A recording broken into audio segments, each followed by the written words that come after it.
Hello, this is Chris Goldthorpe with ChrisChess.com, and this is another video in the series for beginners on open game openings. Those are openings that start with E4 and E5.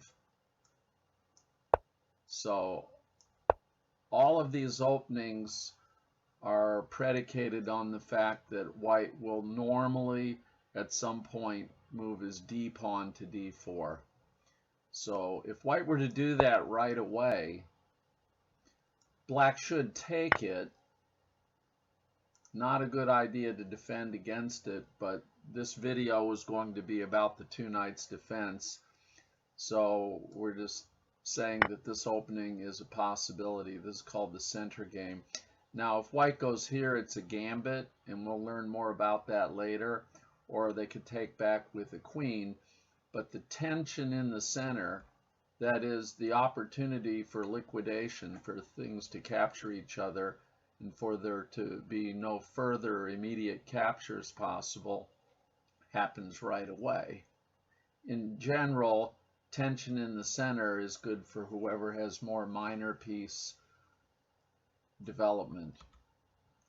So again, white could go here, he could do a gambit, he could move his knight to f3, but this is called the center game if white plays d4 immediately. Now, if they move this knight out, we're not even talking about the bishop's opening or the Vienna game, but if this knight comes out, this is another opening that black could play where he moves the king's knight first, counterattacking. This is the Petrov, or the Russian defense. They call it Russian game here. However, I'm not going to be going into detail about this either. Not in this video. But we are primarily going to be looking from knight f3 forward, and then where black does this. Now, if white were to play d4 immediately here, they can do that, and this is called the Scotch game. And then if he takes, again, like before, we can do the gambit, or we can move the bishop out, and that's a gambit. But this is called the Scotch game, and it also involves relaxing the tension in the center immediately. So that will be the subject of a later video, not this one. The Ruy Lopez, or the so-called Spanish opening, is another common opening, especially with very strong players. We will not be talking about that in this video, but just so you know the name of it, Ruy Lopez.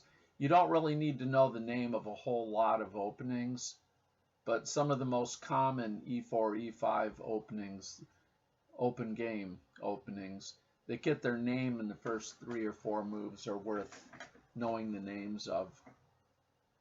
So, we already went over in a previous video playing knight to c3, and so now white plays the Italian game, and in a previous video we talked about this move by black, which is what I would recommend for you if you're playing the black pieces, and this is the Gioco Piano if he goes here. So that is what I would recommend.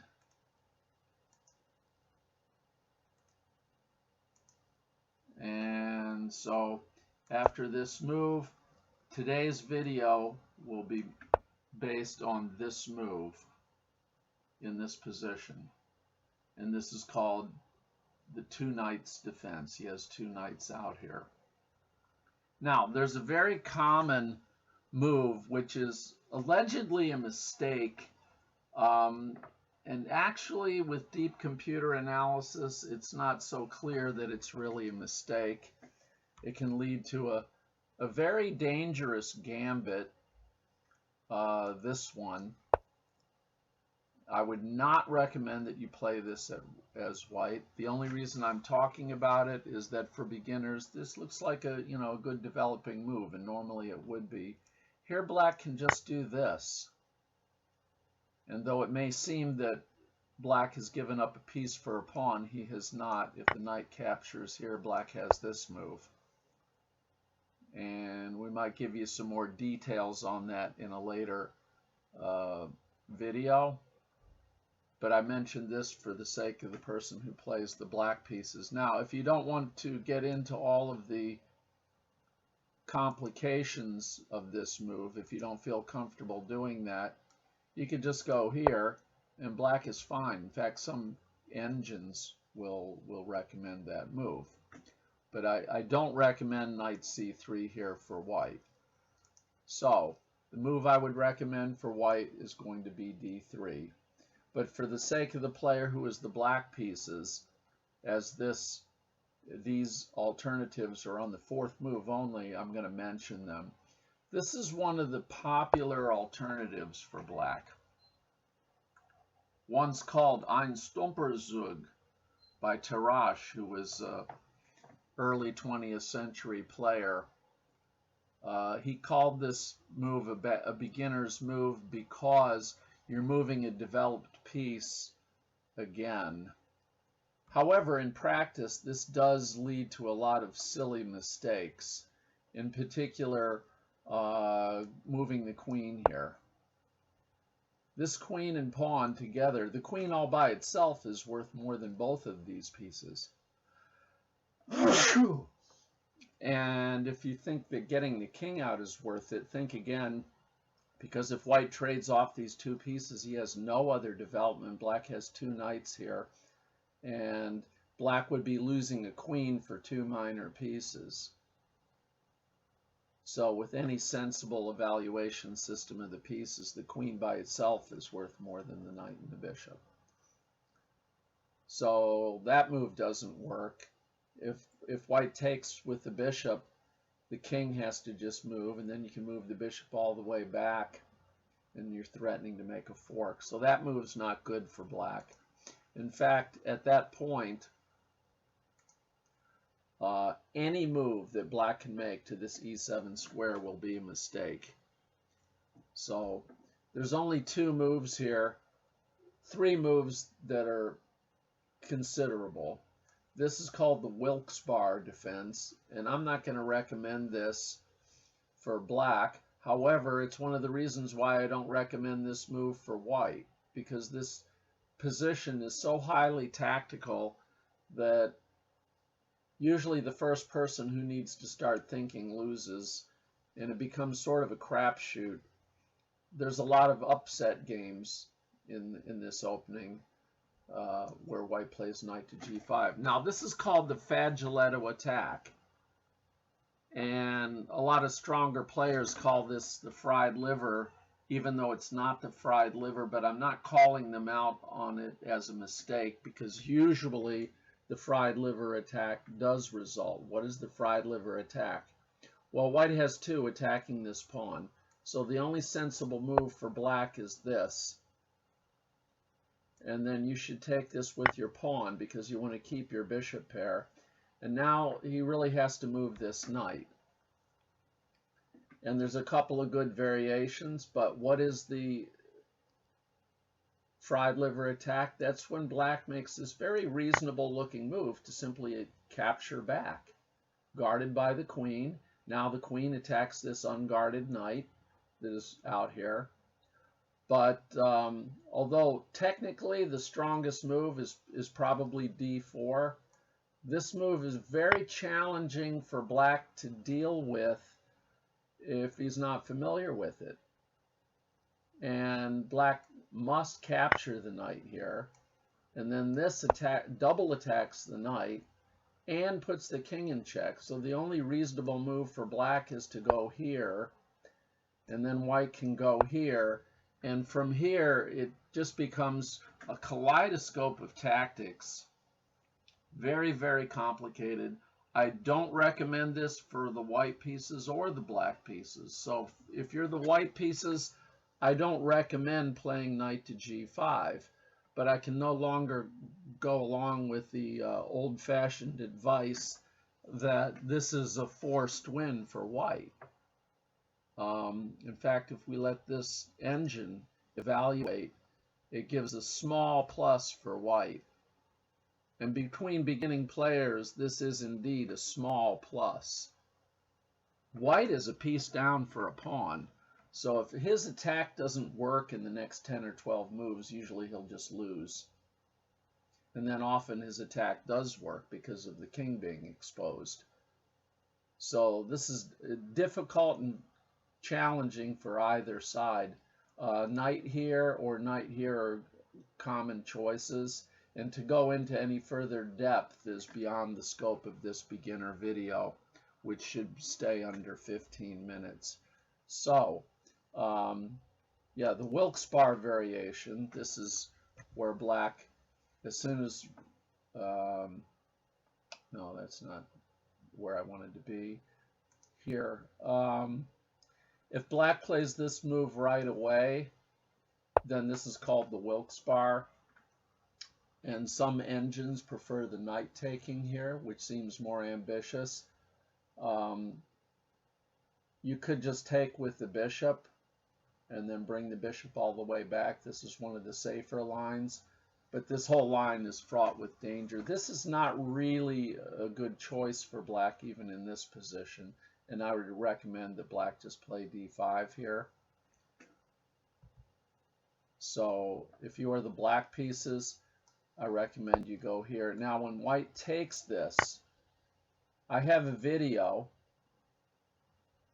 where I show all about this move, which looks preposterous at first glance, but the bishop dares not capture that pawn. And the right move for white is one that white will only make if he knows this opening, and that is to move the bishop all the way back home. There's another slightly offbeat, only slightly offbeat move here for black, and that's to go here, the so-called Fritz variation. And again, this becomes very tactical, very complicated, but often that is the aim of the person who plays this as black. And so this is called the Fritz variation if you want to do further or deeper study. Most games between beginners are not won and lost because of endgame theory, or because of opening theory differences. Now the main move here for black is to go here. So just to get to where we got to, we went here, white played the Italian game, and let's see, black then played the two knights defense. Now, if white plays the Fagiletto attack, I do not recommend for black to allow the fried liver attack. So when this pawn goes up, white should take with the pawn, but black should not take the pawn with the knight. However, in real life, that's very difficult for white to prove. And I would recommend for black to go here unless you're very familiar with the so-called Ulvested variation. I don't want to give you a lot of names to remember right away. And knight to d4 is also playable by black here. So, going back just a little bit, what do I recommend for white? I'm going to show you one other very tactical variation and then a simple variation where you can just transpose, and that would be this. Now when white goes here, black should take with his pawn, and then white could attack the knight or he can castle. Now if white castles, you can take this pawn.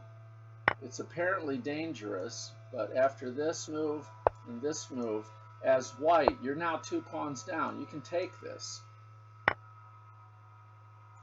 Because if he goes here, you get your piece back with this move. And if you don't play it right, you can get checkmated. I have a video called Scotch Mate, so you may want to see that. After this move, white threatens mate in 2 with knight f6. But black doesn't have to fall into that. Okay. Now another move that white can make that black must be prepared for, rather than to just castle there, is to immediately attack the knight. And The old moves used to be the knight here or the knight here, as we can see. The d5 is by far the main move. And then you should pin this knight, and then he saves his. And then you can take this pawn.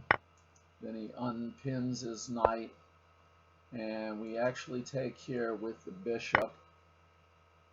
He should take back with his pawn. And then white can castle. So to see what that looks like, it's here or here.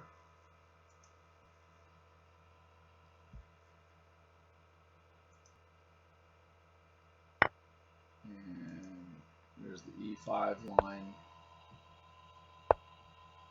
And takes back and trades here and castles. If you get that far, if you remember that much, then at some point you might want to study some more theory. But again, most beginners' games are won and lost by extremely unsophisticated tactical errors. So, this was all about the d4 move on the fourth move. So, what do I recommend? Here, I recommend d3 for white. So I showed those other variations in the event that you are the black pieces, because there's nothing wrong with playing the two knights defense. There is something wrong with a popular move that comes as a misconception. Some people who play the two knights defense who did not react properly to the Fagioletto attack, knight g5, came up with the idea that they must stop the knight from going here. Well, there is a standard opening that does that. Black can move here, the so-called Hungarian defense, develop another piece. And now white cannot put his knight here, but black has not disturbed his pawn structure. He has continued his development and will be able to castle that much sooner. But this move is not as good as just playing the recommended move, bishop c5, the gioco piano, like I said earlier. But the move that people make, which I consider to be mistaken, is this one. And when your opponent wastes time, you should just open the center immediately and just do this. So, from here,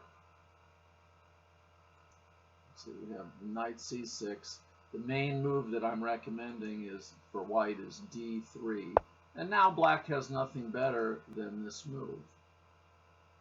So we've just transposed into the gioco piano.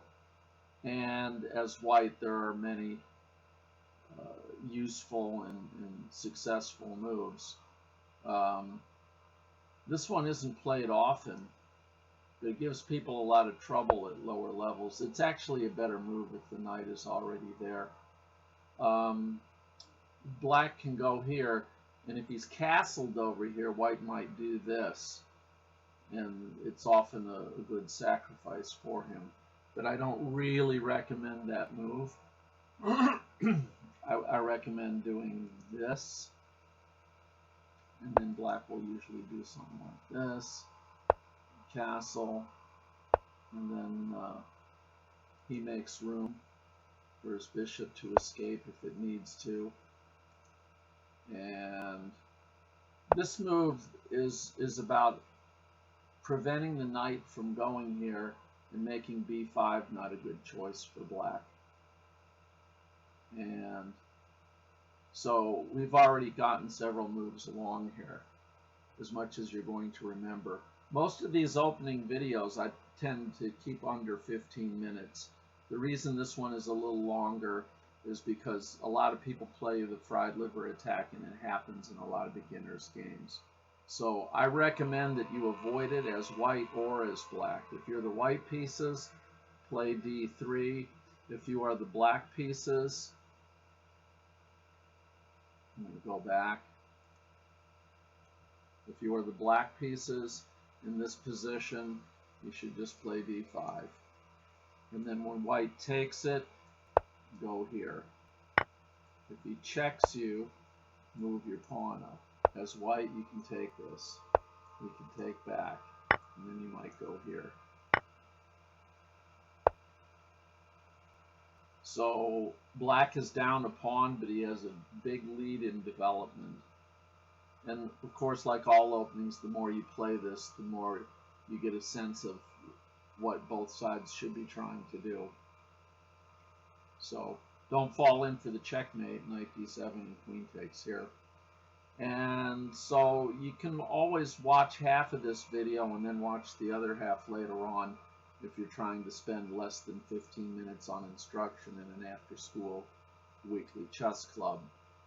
So, thanks for watching. Please do subscribe and like this video on the Two Knights Defense, and we will see you in the next video.